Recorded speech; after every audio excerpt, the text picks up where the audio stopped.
Hello friends, कैसे हो आप सब। तो अगर आपने टाइटल पढ़ लिया होगा तो आपको आइडिया होगा कि आज का जो वीडियो है वो किस टॉपिक पे है। तो अगर आपने ये डिसाइड कर लिया है कि आपको एमपीएससी नर्सिंग का एग्ज़ाम 2025 में देना है एंड इसे हर हाल में क्लियर करना है, तो डेफिनेटली ये वीडियो आपके लिए है। अभी हार्डली 8 टू 9 मंथ्स जो है वो बचे हुए हैं, ठीक है। एंड इसमें आपको क्या करना है कि सब कुछ करना है। आपका सिलेबस कंप्लीट हो जाना चाहिए, आपको रिवीजन करना है, आपको टेस्ट भी देना है, फिर उसका प्रॉपर एनालिसिस करना है, जो भी गलतियां रह जाए उसे सुधारना है ताकि आपका एग्ज़ाम बेहतर ही नहीं बहुत अच्छा जाए, ठीक है। और साथ ही मैं आपको इस वीडियो में ये भी बताऊंगी कि आप ये सब कुछ कैसे कर सकते हो और साथ ही आपको कितने मार्क्स का टारगेट लेके चलना है ताकि आपका 2025 में सिलेक्शन हो जाए। So without further delay let's start this video. सबसे पहला क्वेश्चन आता है कि आपको एमसीबीएसई नर्सिंग क्यों करनी चाहिए। तो इसका जो सबसे बड़ा बेनिफिट है वो है ये है कि आपको लो बजट में जब आप एमसीबीएसई से एम्स जब आप क्या है कि एमसीबीएसई नर्सिंग कंप्लीट करोगे ना, तो क्या है कि बहुत ही लो बजट में आपका ये कोर्स कंप्लीट हो जाएगा with best quality of education. और साथ ही क्या है कि आपको बहुत अच्छी फैसिलिटीज़ मिलेगी हॉस्टल की, और सब कुछ सीखने का भी बहुत अच्छा मौका मिलेगा। सेकंड जो इम्पोर्टेंट क्वेश्चन है, अब हम आते हैं सिलेबस पे।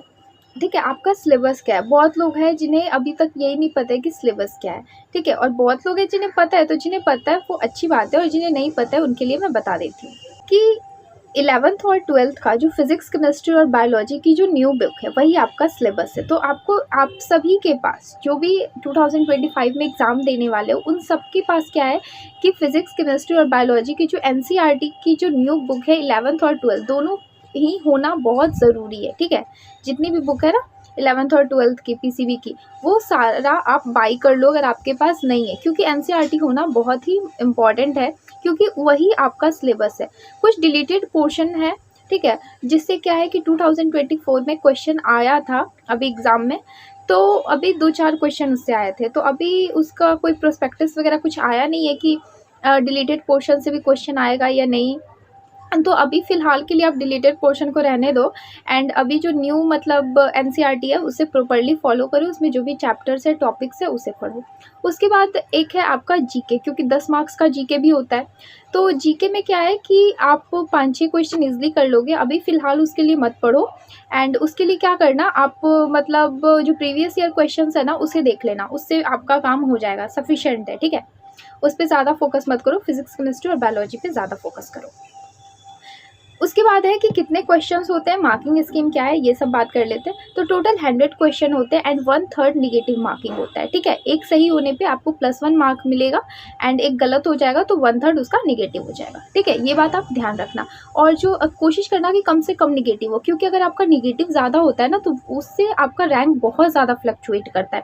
लाइक मेरे 66 क्वेश्चन जो है वो सही हुए थे और 13 क्वेश्चन गलत हो गए थे। तो मेरा क्या था कि बायो और फिजिक्स जो है वो काफ़ी अच्छा था, केमिस्ट्री मतलब उतना अच्छा नहीं था, और 1 मंथ मैंने रिवीजन नहीं किया था तो बहुत सारी चीज़ें भूल गई थी। तो मोस्टली मेरा केमिस्ट्री में ही गलत हुआ था, ठीक है, एज आई थिंक।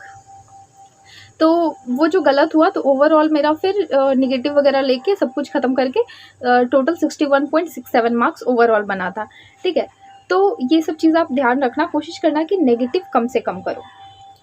अच्छा, आप अपने अगर लेके चलो कि मुझे कितना स्कोर करना है, तो अगर आप अनरिजर्व्ड कैटेगरी से हो तो 80 प्लस लेके चलो। अगर आप ओबीसी से हो तो 70-75 प्लस तो लेके एटलीस्ट टारगेट लेके चलो, ताकि थोड़ा बहुत गड़बड़ भी हो तो मतलब आप सेफ स्कोर में हमेशा रहो, ठीक है। अगर आप ईडब्ल्यूएस से भी हो तो भी आप 75 प्लस लेके चलो, एससी एसटी से हो तो 70 प्लस लेके चल सकते हो। बट मैं आप चाहे जो भी एस्पिरेंट्स हो, चाहे वो किसी भी कैटेगरी से बिलोंग करते हो, मैं कहूँगी कि आप अपना मतलब 80 प्लस लेके चलो, ताकि आपको एक बेहतरीन और एक अच्छा एम्स कॉलेज जो है वो आपको मिले 2025 में, ओके। अब एक नेक्स्ट क्वेश्चन है कि बहुत सारे लोग कमेंट्स में पूछ रहे थे कि कौन सा मतलब मैं ऑनलाइन करूँ ऑफलाइन करूँ, मतलब कैसे पढ़ाई करूँ, ठीक है।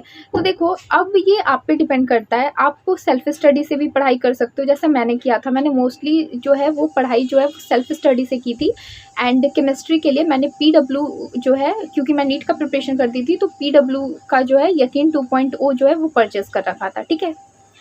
तो वो आप पे डिपेंड करता है, आप ऑनलाइन कोई कोर्स वगैरह भी कंप्लीट मतलब उसे परचेज़ कर सकते हो, या फिर यूट्यूब वगैरह पे भी बहुत मटेरियल है तो उससे भी आप पढ़ सकते हो, वो आप पे है।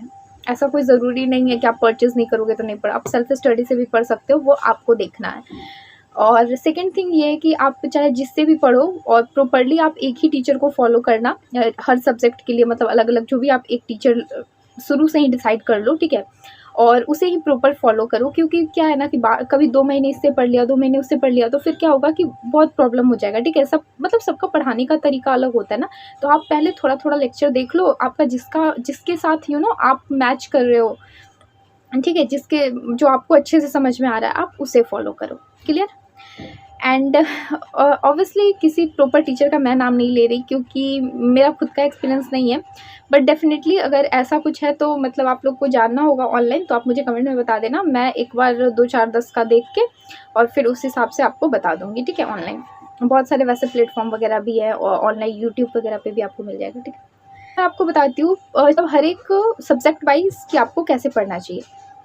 ओके, सबसे पहले मैं बात करती हूँ कि आपको बायोलॉजी कैसे करनी है। तो बायो के लिए ना आपको क्या करना है, थ्योरी पढ़ना है एंड क्वेश्चन लगाना है। फिर जो क्वेश्चन गलत हो जाता है आप उसकी थ्योरी फिर से पढ़ लो, और अगर बार बार गलत हो रहा है तो फिर उधर मार्क कर लो कि मुझे ये बार बार, मतलब जब भी रिवीजन करो तो उसे देख लिया करो, ठीक है। सिंपल यही करना है।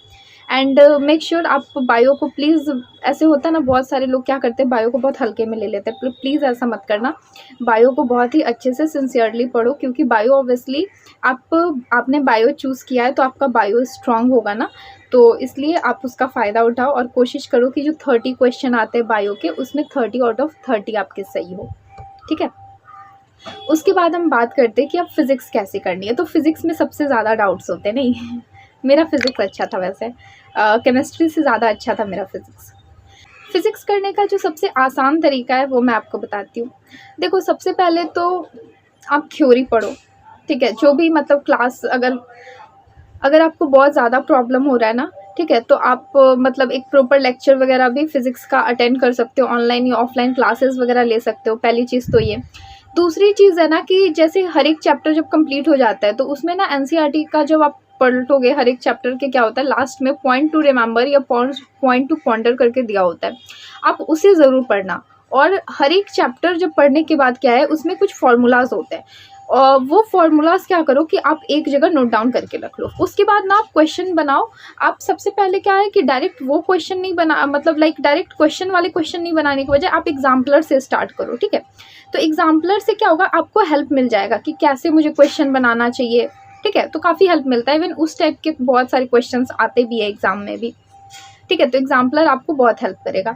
और देखो, अगर आपको ये पूछना है जैसे कि आपका अगर क्वेश्चन जैसे कि आपको समझ ही नहीं आता कि मुझे करना क्या है, तो देखो सबसे पहले आप क्वेश्चन को अच्छे से पढ़ो, ये समझो कि क्वेश्चन क्या कह रहा है। जब आप ये समझ जाओगे ना कि क्वेश्चन क्या कह रहा है, मुझे क्या करना है, तब जाके आप फॉर्मूला अप्लाई करो, ठीक है। उसके बाद आपका ईजिली बन जाएगा। जब तक आपको ये समझ नहीं आता कि क्वेश्चन कहता क्या है, मुझे करना क्या है, तब तक प्लीज़ आप क्वेश्चन को मतलब बनाने का ट्राई मत करो। पहले क्वेश्चन को अच्छे से समझो, अच्छे से पढ़ो एंड देन फिर ट्राई करो। अगर आपसे नहीं बनता है ना, तो आप क्या करो कि मतलब लाइक गूगल वगैरह में जो आंसर होते हैं उससे भी थोड़ा थोड़ा करके हेल्प ले सकते हो, या फिर सॉल्यूशन वगैरह जो है या टीचर से, या इस तरह से आप हेल्प लेके भी शुरू में ट्राई कर सकते हो। एंड देन फिर प्रैक्टिस करने के बाद डेफिनेटली आपको बहुत हेल्प होगा। आपके मतलब फिजिक्स का जो न्यूमेरिकल्स वाला प्रॉब्लम है वो सॉल्व हो जाएगा, और अगर फिजिक्स का न्यूमेरिकल्स का प्रॉब्लम सॉल्व हो गया तो आपको फिजिकल केमिस्ट्री का भी न्यूमेरिकल्स का प्रॉब्लम सॉल्व हो जाएगा। एंड थ्योरी भी देखना, बिकॉज देखो थ्योरी वाले भी कुछ क्वेश्चंस होते हैं फिजिक्स और फिजिकल केमिस्ट्री में भी, ठीक है। तो उसके बाद है ऑर्गेनिक और इनऑर्गेनिक। ऑर्गेनिक और इनऑर्गेनिक की अगर बात करूँ तो ऑर्गेनिक अभी से ही मतलब थोड़ा थोड़ा पढ़ो, क्योंकि उसमें बहुत सारा रिएक्शन है, वो आपको याद करना होगा, ठीक है। वो सब याद करना होगा, आपको पता होगा कैसे प्रोडक्ट बनाना है, ये सब थोड़ा देख लेना। एंड इनऑर्गेनिक आराम से वो जो लास्ट का जो 3-4 मंथ होगा ना उसमें करना, क्योंकि उसमें सिर्फ याद करना है, ठीक है, और उसमें कुछ नहीं करना, उसमें मेनली सिर्फ याद करना है, तो ये आप ध्यान रखो। अब आपने मान लो पढ़ाई तो अच्छे से आप कर रहे हो, ठीक है, सब कुछ अच्छा चल रहा है, बट अब सबसे इम्पॉर्टेंट चीज़ है रिविज़न। आप रिविज़न कर रहे हो या नहीं, ये बहुत इम्पॉर्टेंट चीज़ है। तो देखो, रिवीजन करने का जो सबसे बेहतरीन तरीका है मेरे अकॉर्डिंग, वो तो वही है कि आप पढ़ते हो, फिर लाइक हमारा माइंड क्या होता है 10 दिन 12 दिन 15 दिन में भूल जाता है ना चीज़ों को। तो क्या है कि फिर 10 12 15 दिन में क्या है, जो आपने पढ़ा है ना उसे रिवाइज़ कर लो। तो ऐसे ही मतलब हमेशा पढ़ते रहो, रिवाइज़ करते रहो। ऐसे करते रहोगे ना तो आपको बहुत ज़्यादा टाइम भी उसके लिए स्पेशल नहीं लगेगा, और आपका रिवीजन भी होते रहेगा, आप भूलोगे नहीं चीज़ें, ठीक है। आपको क्या करना है कि आपको 2025 में जो आप एग्ज़ाम दोगे उसको हर हाल में क्लियर करना है। तो इसलिए आप कोशिश करना एक ऐसा टेस्ट देने का जो कि एनसीईआरटी बेस्ड हो, उसमें जो भी क्वेश्चंस आते हों, ओके। एंड फिर जो टेस्ट आप देते हो ना, उसमें कैसा भी मार्क्स आए, पर प्लीज़ टेस्ट मत छोड़ना। उसका ना आप लास्ट में क्या है एनालिसिस करना कि क्या गलतियाँ हो जाती है, क्योंकि टेस्ट एनालिसिस ना मतलब लाइक बहुत ही बड़ा फैक्टर है। अगर वो अच्छे से कर लिया ना, अगर उसे फॉलो कर लिया तो आपका रिजल्ट हो जाएगा डेफिनेटली, ठीक है। और हमेशा एक अच्छी टीचर के गाइडेंस में रहना, ये भी एक बहुत इंपॉर्टेंट चीज़ होती है, ठीक है। और अगर कोई भी अपडेट है तो वो मैं हमेशा आपको करते रहूँगी। आपको कोई डाउट रहता है आप कमेंट सेक्शन में पूछो। मैं हमेशा कहती हूँ कि अगर कोई भी डाउट है आप कमेंट सेक्शन में पूछो। मुझे हो सकता है टाइम लगे आंसर देने में, बट डेफिनेटली मैं करती हूँ। मैं पूरी कोशिश करती हूँ कि जो भी जेन्युइन क्वेश्चंस होते हैं मैं उनका रिप्लाई करूँ, ठीक है। And that's all for today's video. अब मिलेंगे आपसे अगले वीडियो में। अगर आपकी कोई भी डाउट्स हैं आप सिंपली कमेंट सेक्शन में पूछो, ठीक है, मैं उसका डेफिनेटली रिप्लाई करूँगी। एंड अगर आपको मेरी वीडियोस जो है वो हेल्पफुल होती है, just do like share and subscribe and bye bye, see you in the next video.